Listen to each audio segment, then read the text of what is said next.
بسم اللہ الرحمن الرحیم۔ السلام علیکم۔ نیو یارک کی تاریخ تقریباً 10,000 قبل مسیح ہے۔ 1100 عیسوی تک دو اہم ثقافتیں غالب آ چکی تھیں۔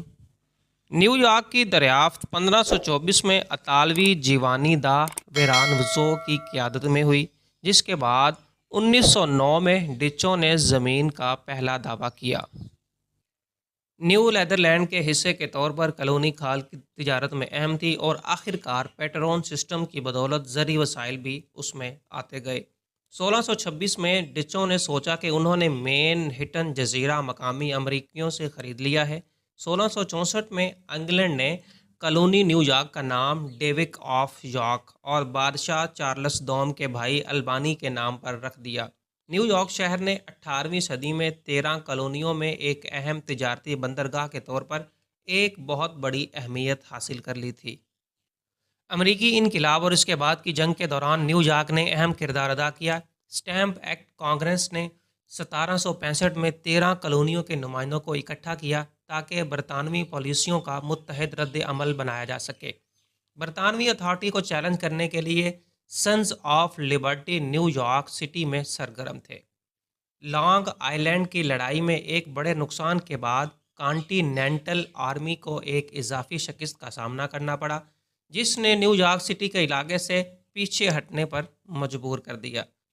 اسٹریٹجک بندرگاہ اور بندرگاہ کو چھوڑ کر برطانوی فوج اور بحریہ کو ان کے شمالی امریکی اڈے کے طور پر استعمال کیا گیا۔ فرانس کو باقاعدہ طور پر ان کے ساتھ اتحاد کرنے پر قائل کیا گیا۔ نیو یارک کے آئین 1777 میں منظور کیا گیا اور اس نے ریاست متحدہ کے آئین کو سختی سے متاثر کیا۔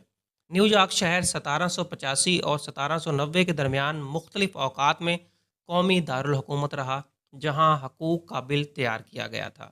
البانی 1797 میں ریاست کا مستقل دارالحکومت بن گیا۔ 1787 میں نیو یارک ریاست متحدہ کے آئین کی توثیق کرنے والی 11ویں ریاست بن گیا۔ نیو یارک نے 19ویں صدی میں نقل و حمل کی اہم پیش رفت کی میزبانی بھی کی، بشمول 1807 میں پہلی سٹیم بوٹ لائن، 1825 میں ایری کینال اور 1831 میں امریکہ کی پہلی باقاعدہ شیڈول ریل سروس۔ عظیم جھیلوں کے ارد گرد وسط مغربی بستیاں بسائی گئیں۔ نیو یارک شہر کے جنوب سے تجارتی تعلقات کی وجہ سے امریکی خانہ جنگی کے ابتدائی دنوں میں متعدد جنوبی ہمدرد موجود تھے، جس کی وجہ سے میئر نے علیحدگی کی تجویز پیش کی۔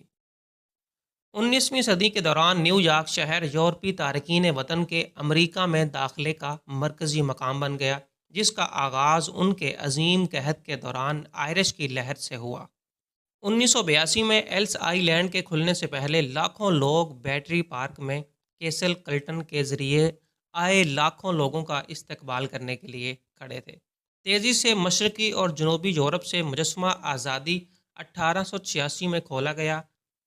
1929 کے وال اسٹریٹ کریش سے پہلے گرجنے والی 20ویں دہائی کے دوران بلند ہوا اور فلک بوس عمارتوں نے شہر کی توانائی کا اظہار کیا۔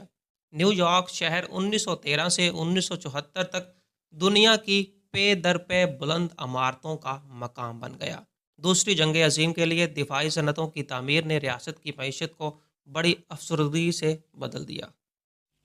1970 کی دہائی کے آخر میں دیوالیہ پن کی مدت کے بعد نیو یارک سٹی نے ثقافتی مرکز کے طور پر اپنے قد کی تجدید کی، زیادہ امیگریشن کو راغب کیا اور موسیقی کے نئے انداز کی ترقی کی میزبانی کی۔ یہ شہر 20ویں صدی کے دوسرے نصف حصے میں پبلشنگ سے میڈیا کا دارالحکومت بننے کے لیے تیار ہوا، جس میں بیشتر قومی نیوز چینل اور نشریات کی میزبانی کی گئی۔ اس کی کچھ اخبارات قومی اور عالمی سطح پر مشہور ہوئے۔